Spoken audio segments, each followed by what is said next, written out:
Chapter 84. Dr. Ross Leicester examined the patient again. However, Henry's heart was beating rapidly as his body convulsed and trembled out of his control. At that moment, the doctor was at a loss for words. This does not look good. Ross was puzzled.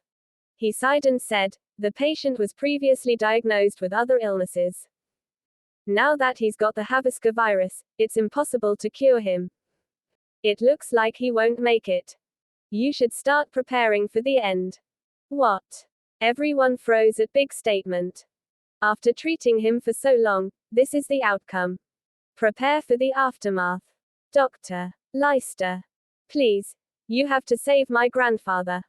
I'm willing to spend every penny I have. Dahlia begged. As the doctor opened his mouth to speak, the door was kicked open with a loud bang. Dustin entered the room with a gloomy look on his face. Without a word, he swiftly pulled out a silver syringe and stabbed Henry's chest. The fluids in the needle rushed into the man's veins with a whoosh. Hey! What are you doing? Ross exclaimed, angrily. Since you can't cure him, let me do it. Dustin replied coldly.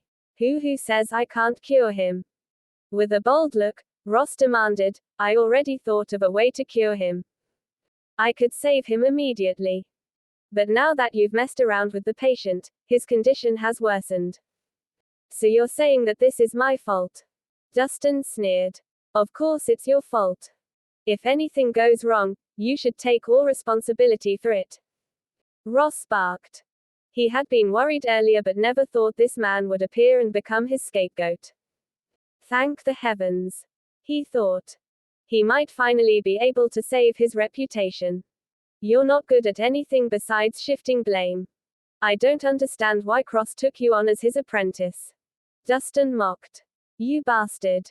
What are you blabbering on about? I'll kick your ass. The doctor was losing his patience. Go ahead and try it if you don't mind dying. Dustin glared at Ross. The stern look on his face managed to instill fear in the doctor's heart. Dustin. What on earth are you doing? You don't have any medical skills, so why do you insist on messing around? Dahlia insisted, her blood starting to boil. Everything had happened so quickly when Dustin entered the room that she had only just returned to her senses. Are you guys blind? This person made Grandad cough up blood. You still believe him? Dustin demanded coldly. Dr. Leicester said he knows how to treat him. Dahlia replied. So you just believe everything he says? Would you jump off a building if he told you to? Dustin insisted. You.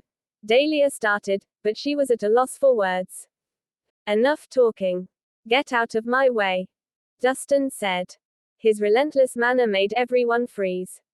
Ignoring the crowd's shocked expression, Dustin grabbed a glass of warm water and slowly mixed in some antidote powder.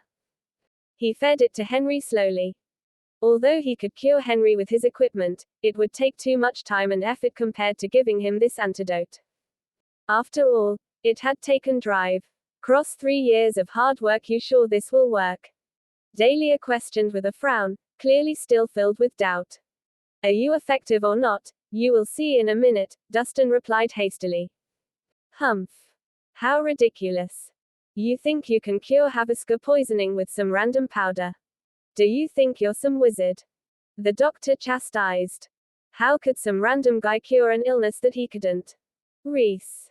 I'm warning you. If anything happens to Grandpa, I won't let you off easily. Dahlia snapped. As she finished her sentence, Henry's eyes shot open.